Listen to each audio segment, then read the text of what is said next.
At 7:56 on the morning of December the 7th, 1941, Japanese aircraft swooped down over Hawaii. Their target? The US Pacific Fleet at anchor in its base at Pearl Harbor.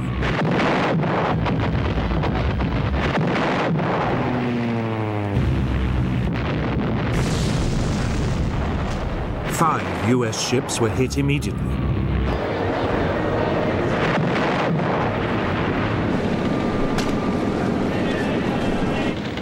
A few minutes later, more Japanese aircraft joined in.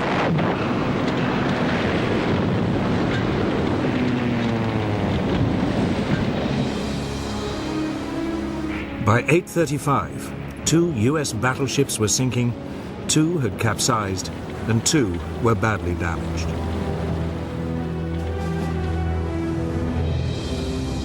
A 7th battleship, the Nevada, slipped her moorings and was heading out to sea when she too was caught and forced to beach.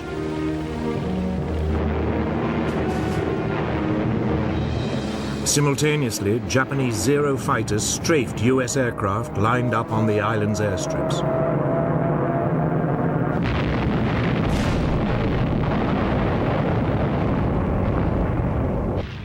They also shot up nearby army barracks.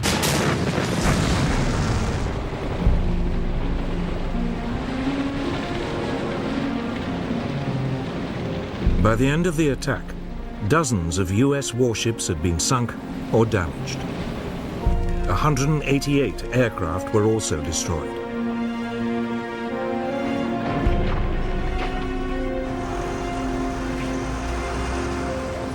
The next day, US President Franklin Roosevelt declared war on Japan.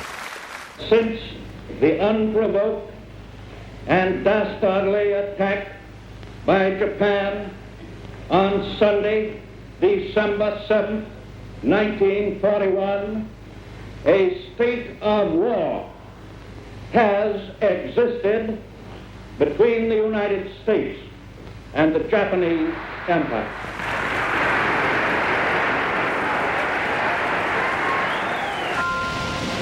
The stage was set. Could Japan knock out the United States with a swift blow before the huge might of America ground it down? It would become one of the great conflicts of World War II.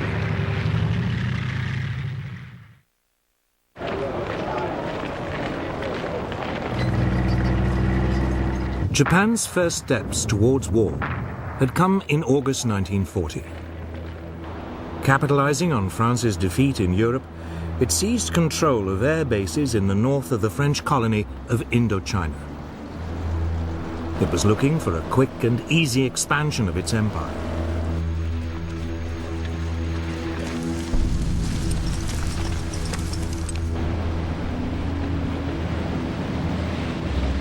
A year later, it issued an ultimatum demanding the use of all French air bases throughout Indochina.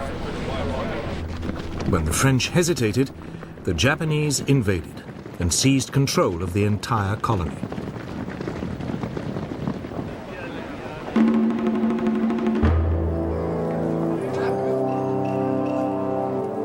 Japan felt the consequences almost immediately. The United States froze its overseas financial assets, effectively robbing the country of its ability to buy oil. Japan faced a choice: climb down and lose face, or seize more territory and up the stakes.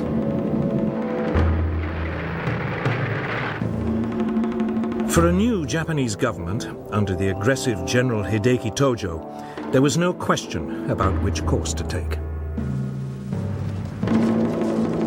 Japanese army and navy commanders were told to prepare for a swift war to occupy all the far eastern territories controlled by Britain, France, the Netherlands, and the United States. The country was expecting a swift victory.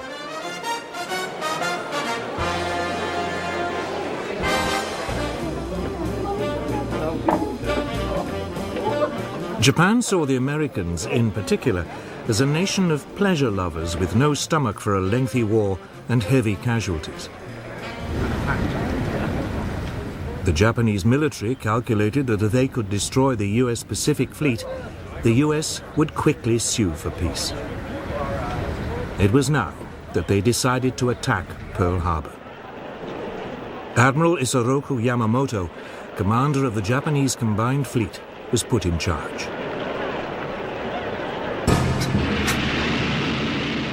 He had 10 battleships, 10 aircraft carriers, and the world's most advanced naval aircraft.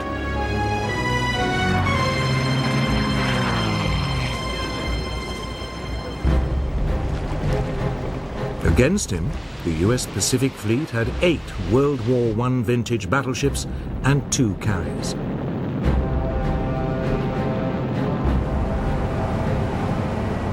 Yamamoto planned the attack with great care.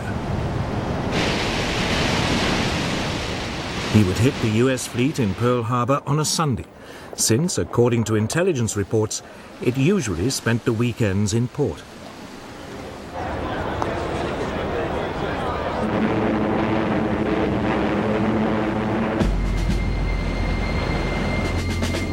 In total radio silence, the Japanese strike force gathered in Tankan Bay in the northerly Kuril Islands.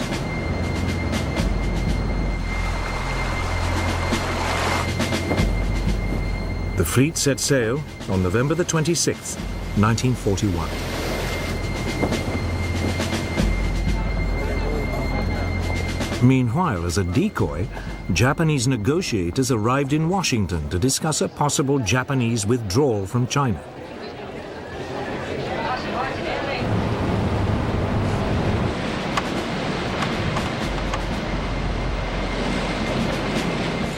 The Japanese fleet refueled after several days at sea. 3 days later, it was off Hawaii. The Americans were still blissfully unaware that anything was wrong.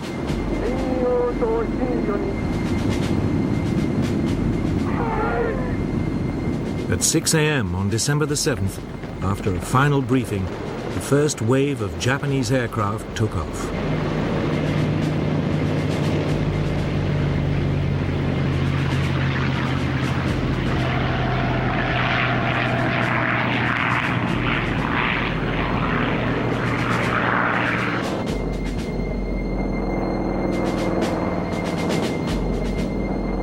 As the Japanese aircraft dived into the attack, US personnel was still just stirring on a fine Sunday morning.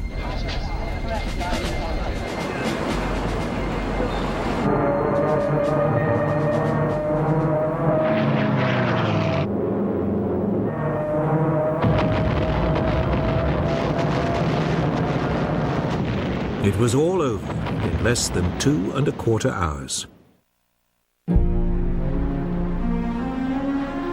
Yamamoto's plan had worked like a dream. Or had it? There was only one problem. The US fleet's 2 aircraft carriers had not been in Pearl Harbor at the time and had escaped the attack.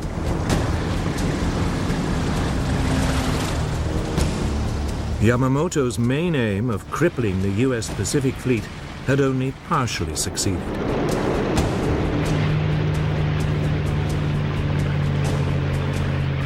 US naval air power in the region was still intact. But in the United States, there was shock and disbelief.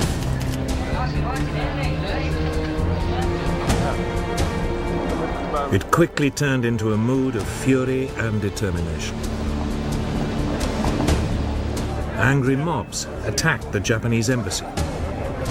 Japan had disturbed the sleeping giant.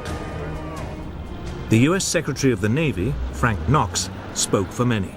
The Japs started this war. We are going to finish it.